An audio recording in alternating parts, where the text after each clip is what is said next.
क्रिस्त में मेरे प्यारे भाइयों और बहनों, आगमन का दूसरा इतवार है। जब कोई मेहमान घर आने वाले हैं और उसकी खबर हम लोगों को मिलती है तो दिल में एक तरह की खुशी होती है। घर का माहौल थोड़ा सा बदल जाता है। हर कोई खुशी महसूस करता है। घर में जो लोग रहते हैं वे मेहमान के बारे में बातें करते हैं, उनकी तैयारी में लगे रहते हैं। आगमन काल भी कुछ इसी प्रकार का है कि प्रभु आने वाले हैं और मन में एक विचार रहता है कि प्रभु को हमारे दिल में, हमारे घर में स्वागत करना है। इसलिए आनंदित होना, खुश होना बहुत ही जरूरी है, आवश्यक है। आज के पहले पाठ में नबी बारूक हम लोगों से कहते हैं, वे इजरायली प्रजा से कहते हैं, यरूशलेम अपने शोक और संतप्त के वस्त्र उतार और सदा के लिए ईश्वर की महिमा का सौंदर्य धारण कर, क्योंकि ईश्वर पृथ्वी भर के लोगों पर तेरी महिमा प्रकट करेगा। ईश्वर हम लोगों की महिमा को प्रकट करेंगे, जरूर आएंगे। इसलिए खुशी मनाना, आनंदित होना जरूरी है। इसलिए नबी बारूक आगे बढ़कर कहते हैं, जो उबड़ कबड़ रास्ता है, जो पहाड़ है, उसे समतल करना होगा। नबी बारूक लोगों से कहते हैं, ईश्वर का संदेश है कि हर एक ऊंचा पहाड़ और सभी चिरस्थायी पहाड़ियां समतल की जाए और हर एक घाटी काटकर भर दी जाए, ताकि सब लोग सुरक्षित आगे बढ़ेंगे।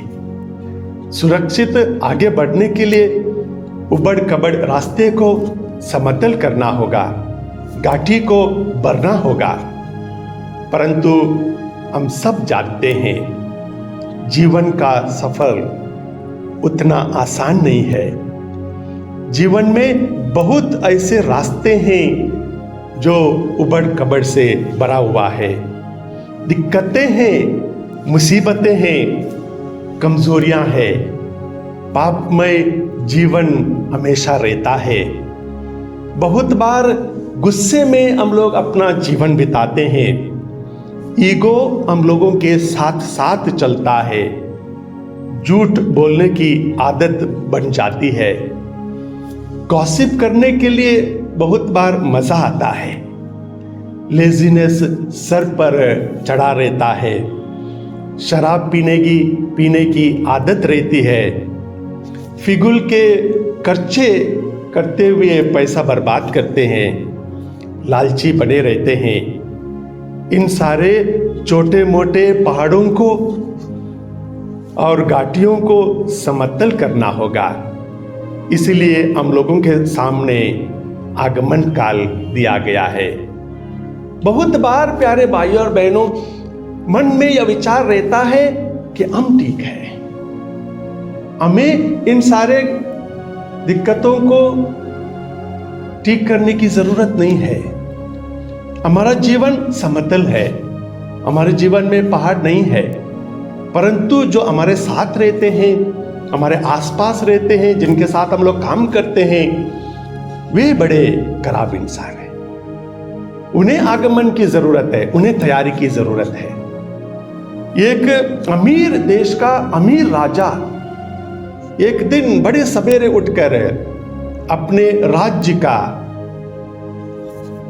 और अपनी राज्य की ओर आगे बढ़ते हैं कि रास्ते में जाते हैं, पैदल ही निकल पड़ते हैं, गांव जाते हैं लोगों से मिलने के लिए, शहर में जाते हैं लोगों से मिलने के लिए और शाम तक अपने लोगों से मिलते हैं। पैदल ही जाकर वो वापस आ जाते हैं। शाम के वक्त जब राजा घर वापस आते हैं तो बहुत थके हुए थे। साथ ही साथ उनके पैर पे चोट लगी हुई थी, क्योंकि उनके राज्य में जो रास्ते बने हुए थे, सड़क बनी हुई थी, उतनी अच्छी नहीं थी। बहुत जगहों पर गड्ढे थे और छोटे छोटे पत्थरों से भरा हुआ था, तो उन्हें पैर पर चोट लगी थी। वापस राजमहल में आने के बाद दूसरे दिन उनको एक आइडिया आती है। अपने मंत्रियों को साथ बुलाते हैं और एक ऑर्डर देते हैं। कहते हैं कि उनके राज्य के सारे रास्तों पर, सारे सड़कों पर चमड़ी बिछाई जाएगी, लेदर बिछाया जाएगा, क्योंकि राजकोष में बहुत पैसा है, राज्य बहुत अमीर है, हम लोग ये कर सकते हैं। इसलिए राज्य में जितने भी जानवर हैं उन्हें काटा जाएगा। यह सुनकर मंत्रियों को थोड़ा सा अजीब सा लगा, परंतु राजा के सामने वो कुछ बोल नहीं पाए। फिर भी राजा के एक प्यारे मंत्री ने धीरे से राजा के पास जाकर कहा, राजा जी, इस ऑर्डर को आप वापस लीजिएगा कि इतना सारा खर्च करने की क्या जरूरत है। राज्य के पूरे सड़कों पर चमड़ी बिछाने की क्या जरूरत है। हमारे पास एक सुझाव है।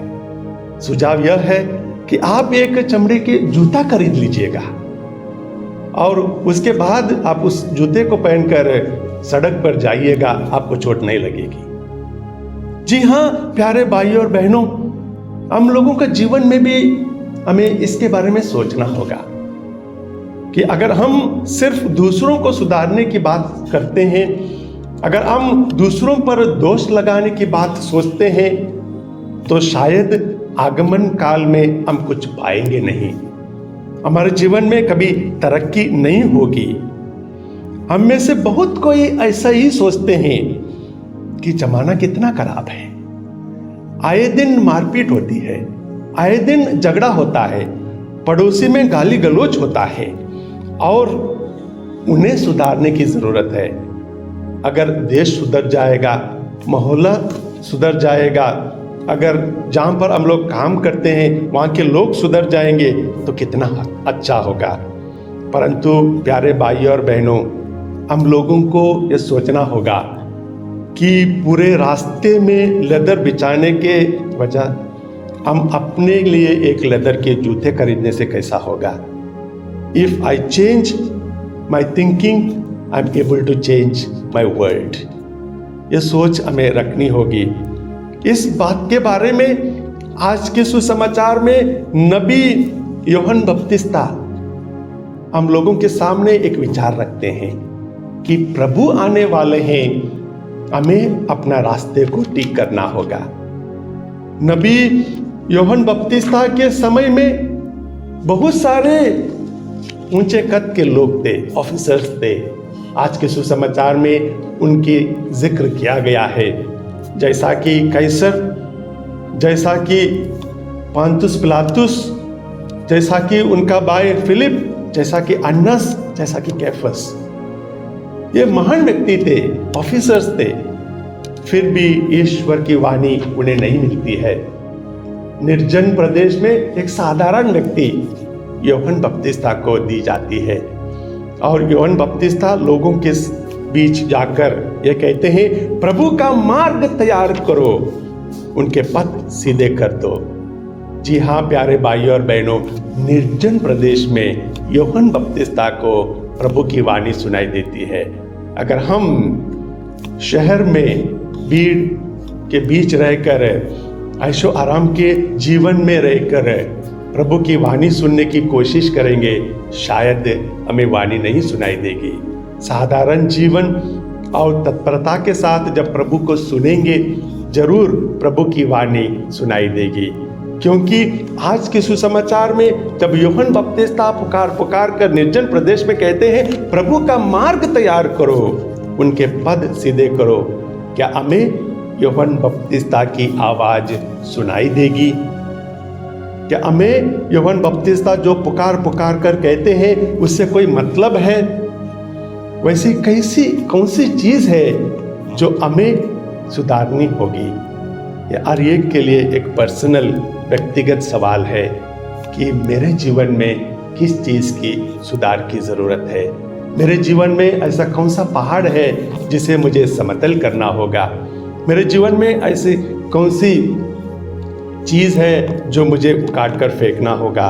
हो सकता है ब्रोकन रिलेशनशिप, हो सकता है गलत प्रेमी की वजह से हम लोग बहुत सालों तक रिश्ते में दरार लाए हो, रिश्ता टूट गया हो। क्या हमारी ज़िंदगी पहाड़ जैसी बनी हुई है? एक दूसरे के साथ बातें नहीं करते हैं, परिवार में कड़वाहट है, गुस्सा है, ईगो के वजह से क्या घर में, ऑफिस में झगड़ा चलता रहता है, प्यार गुस्से में बदल गया है। जीवन के टेढ़े मेढ़े रास्ते हमें सीधे करने होंगे, हमारी सोच थोड़ी सी बदलनी होगी, हमें प्रभु से मिलने के लिए इच्छा शक्ति रखनी होगी। ठीक उसी प्रकार जैसे जक्खेयूस ने अपना रास्ता ठीक करने की सोच रखी थी। संत लूकास का सुसमाचार अध्याय 19 में इसका उल्लेख है। जक्खेयूस चाहते थे कि वो प्रभु को देखें और उनका जिंदगी बदल जाती है।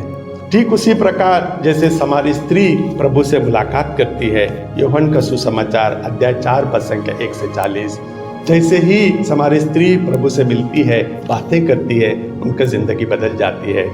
हम भी प्रभु से मुलाकात करने के लिए इच्छुक रहें, हम भी प्रभु से बातें करने के लिए तत्पर रहें, क्योंकि आगमन का काल है। थोड़ा सा सुधार अपने जीवन में लाने की कोशिश करें। जरूर क्रिसमस के दिन हम प्रभु से मुलाकात कर पाएंगे, उनसे बातें कर पाएंगे।